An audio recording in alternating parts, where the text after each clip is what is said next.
क्षेत्रपाल विजयते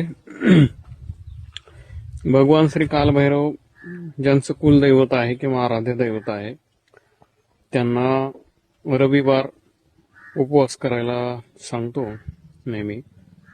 आणि ज्यांना अगोदरपासूनच शनिवार असेल किंवा सोमवार असेल आणि ज्यांना लागोपाठ रविवारमुळे उपवास होत असेल, जास्त होत असतील, त्यांना अष्टमीचा उपवास करायला सांगतो।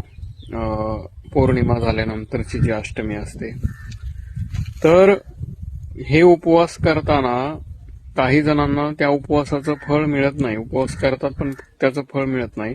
याच्या मागचं कारण त्यांना विचारल्यावर लक्षात आलं, काही वेळेला ते रात्री 12च्या नंतर तो उपवास सोडतात आणि हा सर्वात मोठा एक मोठी चूक आहे म्हणा। कारण आपल्या भारतीय धर्मशास्त्रानुसार उपवास हा सूर्य उगवल्यापासून सूर्य उगवेपर्यंत या कालावधीचा असतो। रात्री 12 वाजता तारीख बदलते, वार बदलत नाही।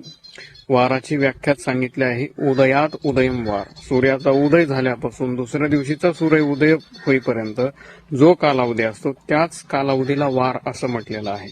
त्यामुळं रात्री 12च्या नंतर वार बदलत नाही, दिनांक बदलतो। समजा आज मंगळवार आहे तर उद्या सूर्य उगवेपर्यंत मंगळवारच राहतो, सूर्य उगवल्यानंतर बुधवार सुरू होतो आणि दिनांक फक्त बदलत असतो।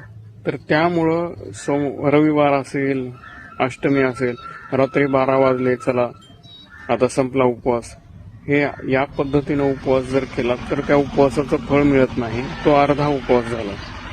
दुसरी गोष्ट, रात्री 10च्या नंतर जेवण करणं हेच आघोरीपणाचं लक्षण आहे। ती अत्यंत तामसी वेळ आहे जेवण करण्याची। आणि या पद्धतीने जर तुम्ही उपवास केलात सूर्य उगवल्यापासून सूर्य उगवेपर्यंतच्या कालावधीत, तर तोच उपवास हा उपवास म्हणून मान्य होतो। एरवी तो उपवास धरला जात नाही। रामकृष्ण हरी।